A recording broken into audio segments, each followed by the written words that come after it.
सब दुखी हैं, कोई सुख नहीं करना। ठीक है। तो एक देवरानी जेठानी थी, जाती थी हमेशा। जब जाती देवरानी जेठानी कथा में जाती, पूजा में बुलाई जाती तो जाती जरूर, मना नहीं करती। जाती तो थी लेकिन उनका जो है आके अवसान मैया बड़ा मजाक बनाती, कहती पता नहीं भैया किस लिए पूजा किया, हमारे घर बन गया इसलिए, हमारे बच्चों की शादी हो गई, हमारा बच्चा कामयाब हो गया, हमारे बच्चा हुआ। कह रही लेकिन हमें अवसान मैया भरोसा नहीं है। बोली क्यों? ना उन पे बच्चा ना उन पे बच्चा, दोनों पे देवरानी जेठानी बाधन थी। एक दिन दोनों बहनें जाके वहाँ पे बैठ के पंचायत कर रही थी, शिकायत कर रही थी इनकी अवसान मैया की कि ऐसे हम भी चले जाते मन रखने के लिए, कौन सा एक किसको दे रही, नहीं देती। अब अवसान मैया संकटा देवी चटपटा देवी तीनों का दिन है, इनका दिन वीरवार है। अवसान मैया संकटा देवी का जो चटपटा देवी संकटा देवी का जो है सोमवार शुक्रवार। ठीक है। इनका सवा पसेरी का है, उनका 1.25 किलो का है, उनका 1.25 पाव का प्रसाद है, प्रसाद भी अलग है। तो ये दोनों तीनों बहनें अपने अपने जब प्रसाद पाती तो उसी कुएं पर जाके बड़ा प्रशंसा करती।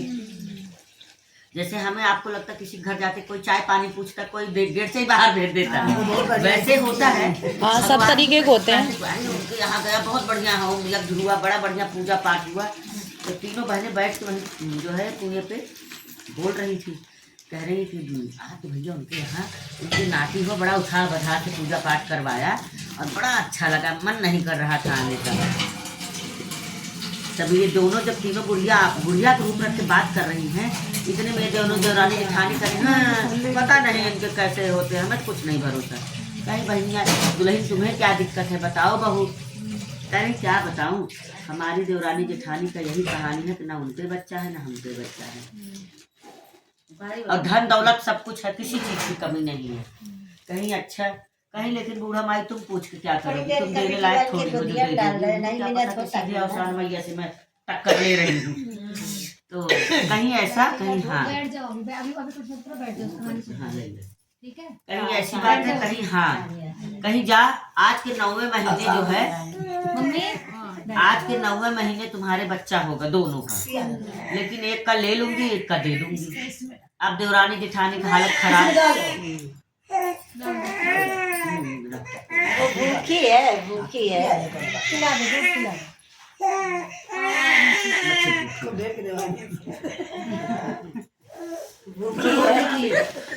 आज के 9वें महीने बेटा होगा, दोनों को बच्चा होगा, एक का ले लूंगी एक का दे दूंगी। अब देवरानी जेठानी की तो काटो तो खून नहीं भैया, इससे बढ़िया मत दो पर लो मत।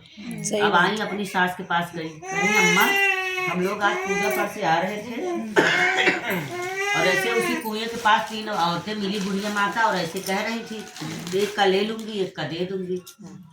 बूढ़ा माई समझ गई, कह रही ऐसा है सासू, कहीं ऐसा है जो जैसे बोले बूढ़ पुरनिया है कुछ, तो उन्होंने तजुर्बे से बोला होगा। ठीक है, जितने दिन के लिए जो होगा अच्छा ही होगा। अब दोनों पेट में बच्चा आया, न वो खुशी मनाए न वो छा बधा करे, सबका मन गिरा गिरा। परीक्षा हो रही भैया, पता नहीं किसका लेंगी किसका देंगी। सही बात है। तो 9 महीने बीते, 9 महीने बाद उनके दोनों जने की बेटवा हुआ, दोनों को लड़का हुआ। दोनों ना उसको दूध पे लगा रही है, न खाना न पीना न सोहर न नाच न गाना, कुछ नहीं। भैया भगवान पता नहीं कब क्या हो। छठी के दिन आई अवसान मैया सपने में, कल आऊंगी। बूढ़ा माई सास से दौड़ी दौड़ी गई, दोनों जने अम्मा अम्मा हमने ऐसे सपना देखा। शांत करके छठी उठी नहीं मनेगी, पता नहीं क्या होगा कल। बूढ़ा माई ने कहा ऐसा है जो आया है तो कम से कम उतने का तो सुख ले लो, 6 दिन के तो दिया है तुम्हें, करो। छठी दिन आई अवसान मैया, देखी पूजा पाठ, बुढ़िया इतनी चालाक थी, रोज अवसान मैया दुर्दुरिया को अपने आंगन में पूजा पाठ करने लगी। जब आती अवसान मैया कुछ करने लेने के लिए, देखती कि पूजा हो रहा घर में, उन्हीं को बुलाया जा रहा, दोनों जनी मजबूर होके लौट जाती। किसी का बच्चा बरही बीत गई, छठी बीत गई, धीरे धीरे बच्चा 1.5 साल 2 साल का हो गया। फिर एक दिन सपने में आई, कहीं अब तो कल मैं आऊंगी। दोनों जनी दौड़ के गई अम्मा के पास, अम्मा अम्मा मैंने सपना देखा, वही बुढ़िया आ रही है कि कल आऊंगी। करे ठीक है, सुबह क्या करना, अपना अपना घर आंगन में खूब बढ़िया साफ सुथरा करके बैठ जाना, और सारी सुहागिनें जितनी है बुला ले आना, दुर्दुरिया होगी कल घर में। बुढ़िया भैया तजुर्बा तो था ही, कहते हैं हम बच्चे हैं अभी। जैसे आई देख रही आंगन में 16 सुहागिनें बैठ के, आंगन में धूप बत्ती जल रही, पूजा हो रहा, सुहागिनें बैठी हैं, दोनों बहू अपने अपने गोद में बच्चा लेके पूजा सुन रही हैं। बूढ़ा के रूप रख के वो भी अपनी डंडी एक जगह खड़ी करके बैठ गई पूजा सुनने। जब उठी बुढ़िया गई कान में बोली सास, कह रही जब सब सुहागिनों को पैर छू के विदाई करना, वो जो बैठी है कोने में उनके भी पैर छूना। तो दोनों दौरानी जेठानी गई, जब सब सुहागिनें आंगन से जाने लगी, जैसे सबकी विदाई करी उनकी भी करी। तो जब अपना बच्चा लेके गई तो वही बुढ़िया माई के पैर के पास पटक दी। तो अब जैसे पटकी वैसे उन्होंने कहा कि सदा सुहागिन रहो, तुम्हारी गोदी भरी रहे, फुलवारी भरी रहे। अब मुंह से निकला तो संकटा, हाँ संकटा माई चटपटा माई एक दूसरे को ठोक रही है, क्या करने आई हो तुमको देने आई? अब क्या करोगी? सही बात। अरे जाओ, जैसे तुमने हमें भाव से ठग लिया, तुम्हारी गोदी भरी रहे। जैसे जय हो माता वशान मैया रक्षा करिए, सबका पूरा करो और मैया की जय। तुम बोल दो। मेरा बोल देंगे।